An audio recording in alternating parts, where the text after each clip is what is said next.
Hello friends, मैं हूं गौरव और जैसे कि आप सभी को पता है, नासा और ईएसए ने 2013 में ये कंफर्म किया था कि यूनिवर्स की एज है around 13.8 billion years and quite frankly यही हम अब तक बिलीव भी करते आ रहे हैं।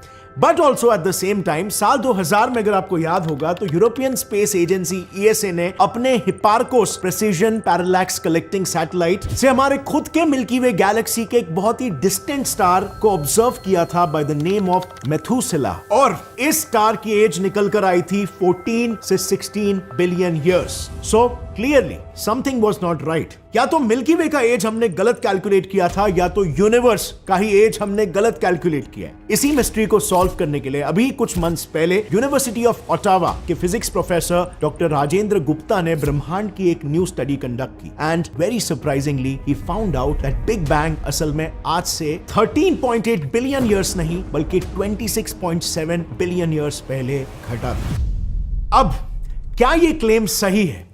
Well, to answer this question हमें सबसे पहले कुछ बेसिक क्वेश्चन से शुरू करना होगा कि एग्जैक्टली हमारे साइंटिस्टों ने आखिर ये यूनिवर्स का एज कैलकुलेट कैसे किया था। सो देखो, इसके मेनली ना दो रास्ते होते हैं। पहला है थ्रू द सीडीएम मॉडल, जिसमें लैम्बडा रिप्रेजेंट्स कि अगर कोई ब्राइट ऑब्जेक्ट हमसे दूर जा रहा है तो उस पर ब्रह्मांड की इनविजिबल रिपल्सिव एंटिटी यानी कि डार्क एनर्जी का कितना इफेक्ट है एंड हेंस वो किस रेट से हमसे दूर जा रहा है। And CDM represents cold dark matter, जो अपने ग्रेविटेशनल पुल से ब्रह्मांड के सभी ऑब्जेक्ट्स को आपस में पकड़कर यूनिवर्स को इंटैक्ट रखता है। सो कहने का मतलब यहां पर सिंपली है कि यूनिवर्स को रिप्रेजेंट करने वाले इस सीडीएम मॉडल में लैम्बडा रिप्रेजेंट करता है एक्सपेंशन ऑफ द यूनिवर्स और सीडीएम रिप्रेजेंट करता है pulling forces in the universe. यानी कि यह पता होने के बाद अगर लेट्स से हमारे यूनिवर्स के इस शुरुआती बिग बैंग को हम एक बॉम्ब ब्लास्ट के जैसे कंसीडर करें या फिर रैपिड एक्सपेंशन ऑफ स्पेस, और ये गैलेक्सीज उस ब्लास्ट से निकले परखच्चे यानी कि टुकड़े, तो इन टुकड़ों को पास्ट में ट्रेस बैक करके हम ब्लास्ट या बिग बैंग का समय एस्टिमेट कर सकते हैं, राइट? इसी मेथड में साल 2013 को यूरेशियन स्पेस एजेंसी ने ब्रह्मांड की शुरुआती समय की हीट यानी कि तापमान का जो डेटा था उसे भी इनकॉर्पोरेट किया ताकि बिग बैंग का समय और ज्यादा एक्यूरेटली कैलकुलेट किया जा सके। और फिर ये सभी कैलकुलेशंस करने के बाद यूनिवर्स की एज जो सामने आई वो थी 13.8 बिलियन ईयर्स। बट फ्रेंड्स, ये तो सिर्फ पहला मेथड था। जैसे मैंने आप लोग को पहले बताया, दो मेथड्स यूज किए थे और सटीकता से यूनिवर्स के एज के इस प्रेडिक्शन को बनाने में। सो दूसरा मेथड भी काफी सिंपल है, जिसे आप भी यूज कर सकते हो अपने घर बैठे बैठे कैलकुलेट करने के लिए। फॉर कन्वीनियंस इस मेथड को हम कह रहे हैं प्योरली हबल एक्सपेंशन मेथड, क्योंकि इस सेकेंड मेथड में प्योरली यूनिवर्स के एक्सपेंशन को ही सिर्फ कंसिडरेशन में लिया गया था। अब इसमें सिर्फ बहुत इंपॉर्टेंट है कि आपको हबल कांस्टेंट की वैल्यू एकदम एक्यूरेटली पता हो, क्योंकि फेमस एस्ट्रोफिजिसिस्ट एडविन हबल, जिन्होंने यूनिवर्स के एक्सपेंशन को डिस्कवर किया था, उन्होंने खुद अपने टाइम पर यूनिवर्स की एज को महज 2 बिलियन साल ही बताया था। सो क्या है ये हबल कांस्टेंट? तो देखो, उन दिनों में ना एडविन हबल ने अपने ऑब्जर्वेशंस के बेसिस पर ब्रह्मांड के अनगिनत ऑब्जेक्ट्स की पृथ्वी से दूरी और वो हमसे कितनी तेजी से दूर जा रहे हैं, इनके बीच एक रिलेशनशिप एस्टैब्लिश की थी, जिसे आज हम हबल्स लॉ के नाम से जानते हैं। अकॉर्डिंग टू हिम, गैलेक्सी से पृथ्वी का डिस्टेंस d उनकी पृथ्वी से दूर जाने की स्पीड यानी कि रिसेशनल वेलोसिटी VR से डायरेक्टली प्रोपोर्शनल होता है। अब ऑब्वियसली ऐसे में इस प्रोपोर्शनैलिटी के सिंबल को अगर हमें इस इक्वल टू के सिंबल से रिप्लेस करना है तो हम क्या करते हैं? यस, वहां पर इक्वल टू के साथ हम एक कांस्टेंट डालते हैं। तो बस हबल ने भी बिल्कुल यही किया और उस कांस्टेंट का नाम पड़ गया the Hubble constant. Now without going to the nitty-gritties over here, अगर आपके पास करंट हबल कांस्टेंट की वैल्यू है और आप सिर्फ उसका इनवर्स निकालते हो तो आपको एज ऑफ द यूनिवर्स का वैल्यू मिल जाएगा। बस सिर्फ एक चीज का यहां पर ध्यान रहे कि इस हबल कांस्टेंट की यूनिट में डिस्टेंस को लार्जर डिस्टेंसेस के लिए मेगा पारसेक में लिखा जाता है, जो कि करीब 30 बिलियन किलोमीटर्स का डिस्टेंस होता है। सो हबल कांस्टेंट का इनवर्स निकालने से पहले या तो हबल कांस्टेंट को इससे डिवाइड कर लो या फिर डायरेक्टली अगर इनवर्स निकालना है तो इस वैल्यू को हबल कांस्टेंट से डिवाइड कर लो। आइदर वे फाइनल आंसर आपको सेम ही मिलेगा, बस सिर्फ सिंपली आपको उसे सेकंड से ईयर्स में कन्वर्ट करना होगा। एंड ऐसे ही एग्जैक्टली करके एडविन हबल ने भी यूनिवर्स का एज 2 बिलियन ईयर्स है ऐसा कैलकुलेट किया था। एंड नो, उनके कैलकुलेशंस यहां पर गलत नहीं थे, बल्कि उनका ऑब्जर्वेशन गलत था। सो फ्रेंड्स, हम बात कर रहे थे कि एडविन हबल यूनिवर्स के एज को कैलकुलेट करने में इतने बड़े मार्जिन से कैसे चूक गए। तो देखो, जैसे कि मैंने पहले भी कहा, इस मेथड में हबल कांस्टेंट की वैल्यू एक्यूरेट होनी बहुत जरूरी है। एंड उनसे बस एक गलती यहां पर हो गई थी कि उनके टाइम पर टेलीस्कोप्स वगैरह इतने एडवांस नहीं हुआ करते थे और इसीलिए उन्होंने अपने इम्परफेक्ट ऑब्जर्वेशंस के चलते Hubble constant around 500 kilometres per second per mega parsec calculate कर लिया। इसके बाद जब 1990s में हबल टेलीस्कोप लॉन्च हुआ और गैलेक्सीज हमें ज्यादा एक्यूरेटली ऑब्जर्व होना शुरू हुए, तब कुछ एस्ट्रोफिजिसिस्ट ने साल 2001 में हबल कांस्टेंट को रिकैलकुलेट किया and found it to be 72 kilometres per second per megaparsec. अब इस नए वैल्यू के बेसिस पर अगर आप यूनिवर्स के एज को कैलकुलेट करोगे तब आपको पता चलेगा कि यूनिवर्स की एज निकल कर आती है 13.2 बिलियन ईयर्स, यानी कि सीडीएम वाले वैल्यू से फिर भी काफी कम। बट देन अभी हाल ही में हबल कांस्टेंट की वैल्यू वापस से अपडेट हुई to 67.4 kilometres per second per mega parsec और उसकी वजह से यूनिवर्स की एज निकल कर आई 14.1 बिलियन ईयर्स, यानी 13.8 बिलियन से कंपैरेटिवली क्लोज बट स्टिल ज्यादा। So all in all friends, universe की एज कैलकुलेट करने में दोनों ही मेथड्स एक दूसरे से मोर और लेस बराबर है। बट एक सेकेंड, अगर दोनों अलग मेथड्स एक ही वैल्यू के आसपास आते हैं which is 13.8 billion years and there is no other credible way, तो फिर अभी रिसेंटली पब्लिश्ड पेपर में डॉक्टर राजेंद्र गुप्ता ने यूनिवर्स की एज 26.7 बिलियन ईयर्स कैसे कैलकुलेट की। और इवन बियॉन्ड दैट, जब ये फंडामेंटल क्वेश्चन आज से 2 दशक पहले ही आंसर हो चुका था और सभी इसमें ऑलमोस्ट यूनानिमसली एग्री कर चुके थे, तो फिर ये फिर से यूनिवर्स की एज कैलकुलेट करने की नीड आखिर जनरेट ही कैसे हुई।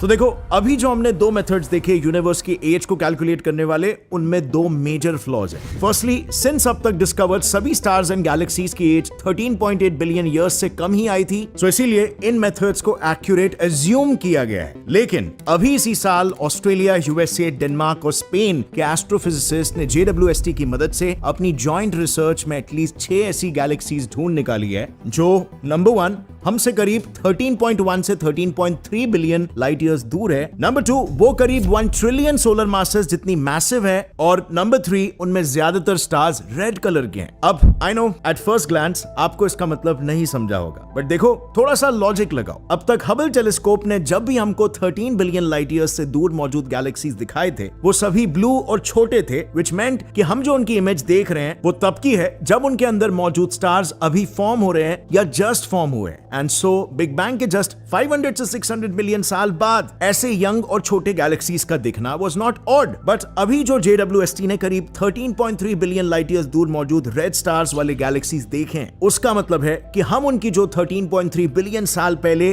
की आज तस्वीरें देख रहे हैं, उनमें उनके स्टार्स ऑलरेडी अपने रेड जायंट स्टेज तक पहुंच चुके हैं। फॉर कंपैरिजन, हमारा सन करीब 4.5 बिलियन साल पुराना है, येट वो अब तक अपने मेन सीक्वेंस या येलो स्टेज तक ही पहुंचा है। सो देयर इज नो वे कि न्यूली डिस्कवर्ड गैलेक्सीज की आज हम जो इमेज देख रहे हैं वो बिग बैंग के सिर्फ 500 से 600 मिलियन साल बाद की ही है। देन जो दूसरा फ्लॉ है इन द 2 कैलकुलेशन मेथड्स, वो ये है कि इन दोनों ही मेथड्स को इस्तेमाल करने से पहले ब्रह्मांड के ब्राइट ऑब्जेक्ट्स जैसे गैलेक्सीज और उनके सबसे ब्राइटेस्ट स्टार्स, जिन्हें हम कॉमनली सिफाइड स्टार्स कहते हैं, उनकी रेड शिफ्ट कैलकुलेट की जाती है। नाउ फॉर कॉन्टेक्स्ट, ब्रह्मांड के अनगिनत ब्राइट ऑब्जेक्ट्स जैसे जैसे हमसे दूर जाते हैं, उनकी light low energy red colour की तरफ शिफ्ट होती है। इसे हम उस ऑब्जेक्ट की रेड शिफ्ट कहते हैं। मतलब इस रेड शिफ्ट के डेटा से वो ऑब्जेक्ट्स हमसे कितना दूर है और कितनी तेजी से दूर जा रहे हैं, ये कैलकुलेट किया जाता है और फिर उसे सिमुलेशंस या फॉर्मूले में यूज करके हम यूनिवर्स का एज कैलकुलेट करते हैं। बट रेड शिफ्ट्स को इस्तेमाल करने में एक फंडामेंटल प्रॉब्लम यह है कि जब से हमें यह पता चला है कि रेड शिफ्ट्स यूनिवर्स के एक्सपेंशन की वजह से होता है, हमने रेड शिफ्ट्स देखने के लिए दूसरे रीजन को पूरी तरीके से इग्नोर ही कर दिया है, which is scattering of light। दरअसल एडविन हबल ने अपना यूनिवर्स के एक्सपेंशन वाला कॉन्सेप्ट 1929 में पब्लिश किया था। उससे पहले सभी साइंटिस्ट मेजरली यही मानते थे कि यूनिवर्स स्टैटिक है और वो किसी भी तरह की मूवमेंट या ग्रोथ नहीं दिखाता। सो उन दिनों हबल के रेड शिफ्ट वाले ऑब्जर्वेशन के बेसिस पर उस टाइम के बाकी एस्ट्रोनॉमर्स भी अपने अपने एक्सप्लेनेशंस देने लगे of the red shifts they were observing. इन्हीं में से एक थे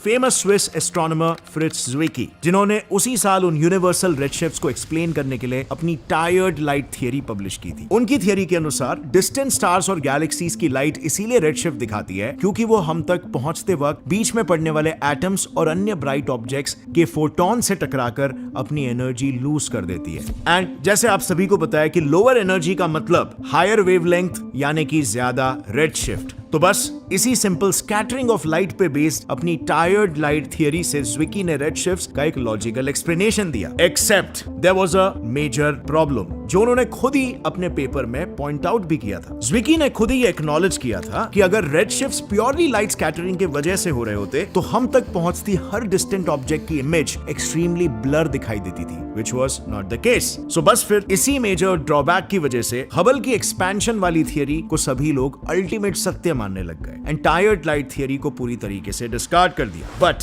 क्या ज़्विकी कंप्लीटली गलत थे? Are we saying and did he actually mean कि इस ब्रह्मांड में डिस्टेंट ऑब्जेक्ट से जो भी लाइट हम तक पहुंचती है वो सिर्फ और सिर्फ यूनिवर्स के एक्सपेंशन की वजह से ही रेडशिफ्ट दिखाती है और कोई और रीजन नहीं हो सकता? एक्चुअली यही सवाल डॉक्टर राजेंद्र गुप्ता ने अपने आप से पूछा और वो इस फंडामेंटल इशू को रिजॉल्व करके यूनिवर्स की एज रिकैलकुलेट करने में जुट गए, क्योंकि according to most recent estimates हमारी खुद की मिल्की वे गैलेक्सी भी यूनिवर्स के बनने के जस्ट 200 मिलियन साल बाद ही बनी थी, जबकि यूजुअली एक गैलेक्सी फॉर्म होने में अराउंड 1 to 2 बिलियन ईयर्स का समय लगता है। और इसीलिए इसके बाद डॉक्टर राजेंद्र गुप्ता ने existing CDM model of the universe लिया और उसको दो पुराने rejected cosmological theories, tired light theory और कोवेरिंग कपलिंग कांस्टेंट थियरी, इनके साथ अलग अलग परम्यूटेशन कॉम्बिनेशन में क्लब करके JWST द्वारा ऑब्जर्व्ड सभी गैलेक्सीज को फिर से स्टडी किया। And now before we move ahead, जिन्हें कोवेरिंग कपलिंग कांस्टेंट क्या होता है ये नहीं पता, वो बस इतना समझ लो कि ये भी एक कंप्लीटली रिजेक्टेड तो नहीं बोल सकते हैं बट एक तरह से समय के साथ साथ साइडलाइन हो चुकी थियरी है, जो कहती है कि हमारे ब्रह्मांड के जितने भी कांस्टेंट्स है like speed of light, gravitational constant, Hubble constant etcetera, ये सभी वक्त के साथ साथ स्लाइटली चेंज होते रहते हैं। सो हैविंग सेड दैट कि उन्होंने क्या मेथोडोलॉजी अपनाई, अब आते हैं डॉक्टर गुप्ता के एक्सपेरिमेंट पर। तो देखो, उन्होंने सबसे पहले CCC, CDM और TL इन तीनों कॉस्मोलॉजिकल मॉडल्स को अलग अलग परम्यूटेशन कॉम्बिनेशन में क्लब किया। उसके बाद उन्हें रेडशिफ्ट वर्सेस एंगुलर साइज के इस ग्राफ पर प्लॉट किया और फिर इसके बाद उन्होंने JWST द्वारा ब्रह्मांड के अलग अलग गैलेक्सीज में जितने भी सुपरनोवे ऑब्जर्व किए गए हैं उनकी स्टेबल लाइट के डेटा को अपने ग्राफ पर प्लॉट किया। और अब जरा नजर डालते हैं इस ग्राफ पर। इसमें आपको क्या देखना है ये मैं बताता हूं। देखो, हमें ये पता है कि रेडशिफ्ट रिप्रेजेंट्स कि कोई ऑब्जेक्ट हमसे कितना दूर है और एंगुलर साइज मतलब ये वाला एंगल विच रिप्रेजेंट्स कि कोई ऑब्जेक्ट जो हमसे दूर है वो उसकी एक्चुअल साइज के मुकाबले हमें कितना छोटा नजर आ रहा है। यानी कि ऑल इन ऑल ये जो रेडशिफ्ट वर्सेस एंगुलर साइज का ग्राफ है उसमें हम जैसे जैसे खुद से दूर मौजूद गैलेक्सीज को प्लॉट करते जाएंगे उनकी रेडशिफ्ट तो बढ़नी चाहिए बट उनकी एंगुलर साइज घटनी चाहिए क्योंकि वो उतने ही ज्यादा छोटे दिखने लगेंगे। अब बेस्ड ऑन दिस प्रीटेक्स्ट आप ये देख सकते हो कि JWST के most of the observations CCC plus TL